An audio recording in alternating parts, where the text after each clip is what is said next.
A gente continua o TN2 com uma polêmica. Farmacêuticos estão autorizados a receitar medicamentos. Como é que vai funcionar isso, hein? Uma resolução foi aprovada pelo plenário do Conselho Federal de Farmácia. Vamos então entender melhor desse assunto ao vivo com o Matheus Souza, que está dentro de uma farmácia com uma profissional, não é isso, Matheus? Como que vai funcionar isso? Já está valendo? Pode prescrever o quê? Boa noite.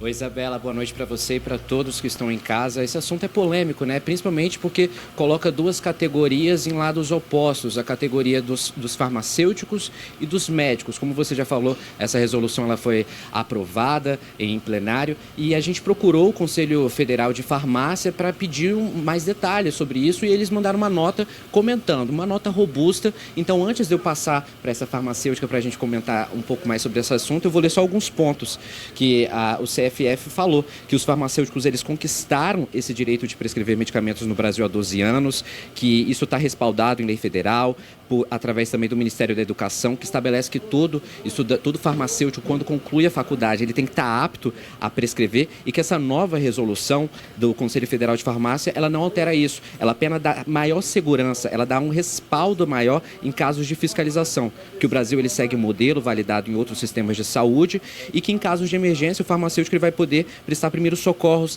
em casos, por exemplo, que o paciente ele não puder aguardar por uma ambulância. Eles também citam em nota que a prescrição terapêutica não é uma atividade privativa e restrita aos médicos. Esses foram alguns dos pontos que eles citaram nessa nota que a gente pediu e agora eu estou aqui com a Michele Marchiori.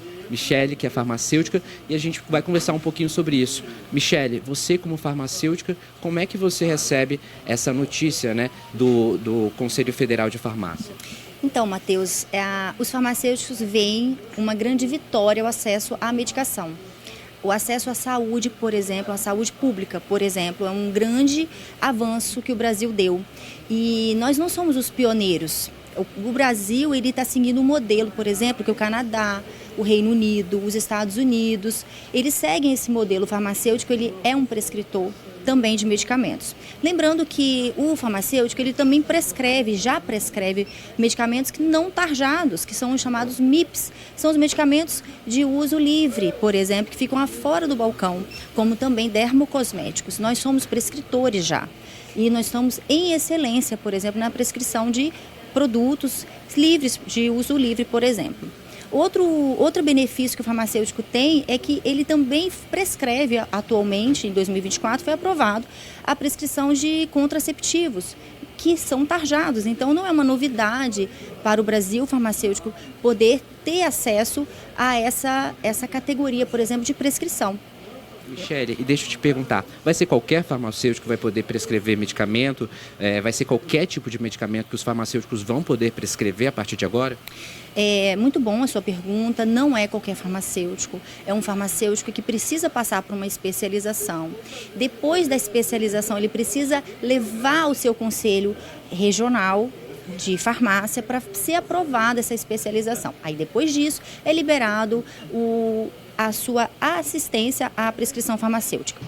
E, Michele, em relação, como é que vai ocorrer isso? Eles vão poder prescrever no balcão, vai ter que marcar um horário, vai ser de forma espontânea? Qual vai ser a circunstância dessa prescrição? Como é que vai fazer? É muito legal a gente discutir todos esses pontos, porque o farmacêutico é um profissional muito acessível à população. Então, eu vejo isso com muito otimismo, porque imagina a facilidade que o paciente terá acesso à saúde tendo um farmacêutico de prontidão no balcão de uma farmácia.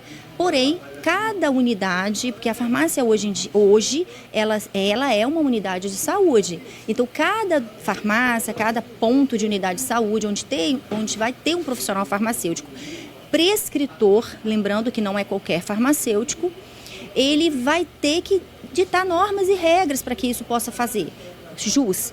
E eu tenho certeza que o farmacêutico ele vai ter esse olhar humano da assistência farmacêutica à população, aos seus pacientes. Isso é uma grande vitória à população também. Pois é. Michele, te agradeço por falar com a gente um pouquinho sobre esse assunto. E olha só, a gente também procurou o outro lado nesse debate. A gente entrou em contato com o Conselho Regional de Medicina pedindo um posicionamento. E eles já falaram que vão levar esse caso à justiça e defenderam a prerrogativa exclusiva do médico para prescrever medicamentos. Olha só o posicionamento do Conselho Regional de Medicina. Essa resolução do Conselho Federal de Farmácia é um absurdo total, né? E é um atentado à saúde da população brasileira e, com toda certeza, ela será mais uma vez judicializada. O Conselho Regional de Medicina do Espírito Santo, junto com o Conselho Federal de Medicina e os demais conselhos regionais de medicina do país, condenam essa resolução do Conselho Federal de Farmácia. A prescrição de medicamentos é um ato muito complexo, que exige um diagnóstico preciso e profundo conhecimento sobre a saúde do paciente. Essas competências, elas são inerentes à formação do médico. E a lei do ato médico, ela estabelece que o diagnóstico, a prescrição terapêutica, são atividades privativas, exclusivas dos médicos. Pois é, a gente ouviu aí o posicionamento do Conselho Regional de Medicina. Lembra agora que essa medida ela passa a valer daqui a 30 dias, viu? Isabela, volta para o estúdio. Obrigada, viu, Matheus? Então tá lançada aí a polêmica, a gente agradece o Conselho Regional de Farmácia e também o de Medicina. Vamos aguardar os próximos passos. Obrigada, tá, Matheus? Olha, a gente...